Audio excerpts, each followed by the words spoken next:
이거 굉장히 중요한데요, 여러분. 보세요. 우리가 척추를 안정화시켜야 되잖아요, 여러분. 그럼 결국에 척추를 안정화시키기 위해서는 가장 중요한 것이 바로 intra-abdominal pressure예요.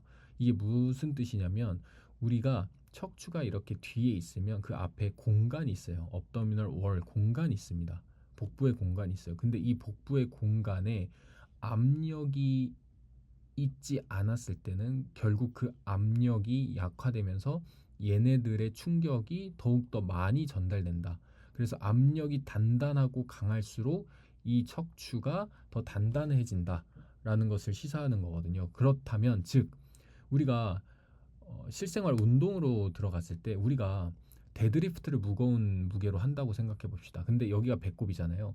배꼽을 척추 방향으로 집어 넣은 상태에서 무거운 무게를 들어보세요. 들리나요? 안 들려요. 왜? 척추가 불안정해지니까 그걸 들다가 다칠 수밖에 없게 되는 거예요. 그런데 우리가 뭐 복강내암 뭐 이런 이야기를 하듯이 복부를 내밀고 복부를 단단하게 잡으면 어떻게 되나요? 훨씬 더 무거운 무게도 더 잘 들 수 있어요. 그만큼 척추가 불안정해졌을 때는 이 공간 안에 압력이 증가되는 것이 중요한데 그때 중요한 것이 바로 뒤에 있는 흉요근막과 앞에 있는 업더미널 즉 복부에 있는 근육이라는 거예요. 보세요. 여기서 압력이 생긴다라는 것은 결국 이것이 팽창되는 것을 이야기합니다. 업도미널 월과 뒤에 있는 이 흉요근막이 팽창되는 것을 이야기해요. 그러니까 복부가 내밀어지고 그 다음에 팽창됐을 때는 압력이 결국에 바깥으로 이동하게 되겠죠. 이동하게 되면 어떻게 되냐면 특히 여기 있는 트랜스버스 업도미너스 또는 내복사근 같은 이 근육들이 전방으로 이렇게 수축을 하게 됩니다. 그렇죠. 신장성으로 수축하게 돼요. 늘어나지만 앞쪽으로 가게 위한 이제 액션이 나오게 되는 거예요. 그러면 우리가 그 전에 해부학 사진을 봤다시피 이런 내복사근과 외복사근과 이런 복부에 있는 근육들이 뒤에 있는 이 흉요근막과 연결되어 있는 것은 사실 대부분 아실 거라고 생각해요. 즉 우리가 인트레업더미널 프레셔가 높아짐에 따라서 복사근과 그쵸 복행근들이 앞으로 오게 되고 그 연결되어 있는 토라컬럼벌 페시아 흉요근막이 같이 잡아 당겨지게 됩니다. 그러니까 어때요? 뒤에는 더 단단해지게 되고 왜냐하면 장력을 받잖아요. 이렇게 고무줄을 늘리는 것처럼. 그리고 앞쪽으로도 장력을 발생시키니 어때요? 더 단단함을 만드는 거예요. 그래서 여기서 이야기를 하는 것은 척추를 안정화시키기 위해서는 양옆에 다혈근, 그다음에 뭐 골반기정근 이런 근육들도 중요한데 앞뒤에 있는 근육의 텐션, 장력이 굉장히 중요한 역할을 한다.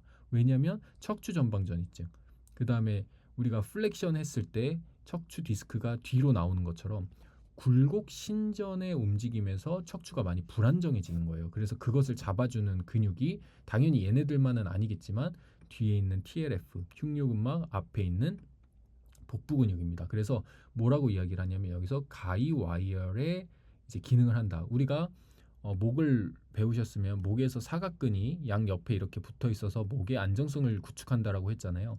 이번에는 가이와이어가 앞뒤의 가이와이어입니다. 이거는 양 옆에 가이와이어였잖아요. 그렇죠?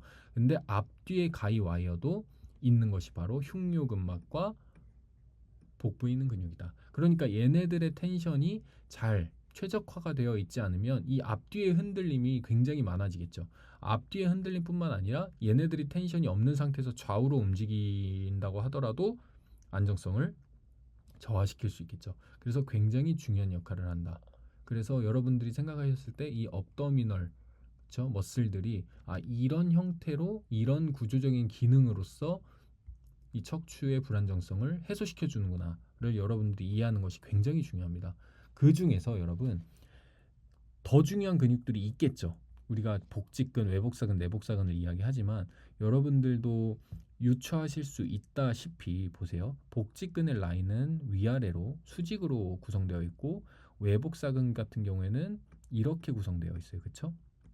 내복사근 같은 경우에는 반대로 구성되어 있어요. 그렇죠. 근데 약간 대각선의 모양을 가지고 있죠. 복사근들은. 그리고 복행근은 철저히 일자로 가로지르는 그렇죠. 가로선을 가지고 있어요. 그런데 보세요. 복부가 팽창된다라는 개념은 어떻게 되는 거예요? 이걸 위에서 봤을 때 얘네들이 팽창된다라는 거예요. 그러면 얘네들이 이렇게 부풀어 오른다는 거죠. 그러면 부풀어 오른다라는 뜻은 얘네들의 라인이 가로의 힘을 많이 받을까요? 세로의 힘을 많이 받을까요? 여러분, 이거 위에서 본 모양이에요.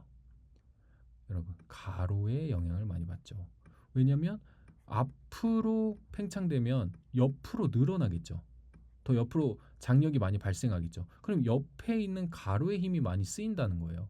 그래서 실제로 해부학적으로 기능을 살펴봤을 때 가로로 되어 있는 근육들이 훨씬 더 세로로 되어 있는 복직근보다 강하다. 약 2배 정도 더 강하다라고 이야기를 하고 있어요.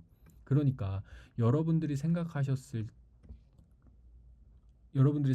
것처럼 어떻게 우리가 이해해야 되냐면 가로에 있는 근육이 복부를 팽창시키면서 장력을 많이 만들어주고 그러면서 뒤에 있는 척추를 안정화시켜주는 역할을 수행하게 된다.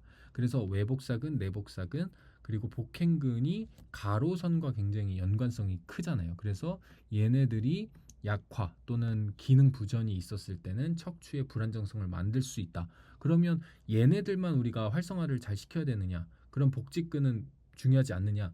아닙니다. 그 이유는 복직근도 중요한 경우가 많아요. 복직근 약해서 척추 불안정한 사람 많아요. 그 이유는 이 복직근은 세로의 힘을 많이 발생시켜서 척추의 굴곡을 만들어내지만 반대로 생각해보면 이 근육들, 복사근들을 연결시켜주는 근육이 바로 복직근이에요.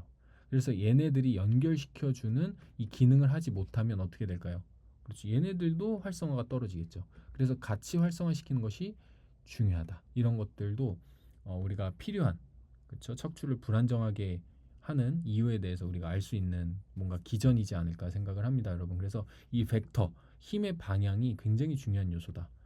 이번 시간에 배운 것은 가로선으로 척추 근육들이 활성화되고 복부 근육들이 장력이 생겨야 훨씬 더 척추를 안정화시킨다라는 개념을 여러분들이 이해하셨을 거라고 생각합니다. 그래서 매우 중요한 내용이에요. 그래서 여러분들 생각보다 척추 불안정성을 해소시키기 위한 운동으로 외복사근, 내복사근 운동을 잘 안 해요.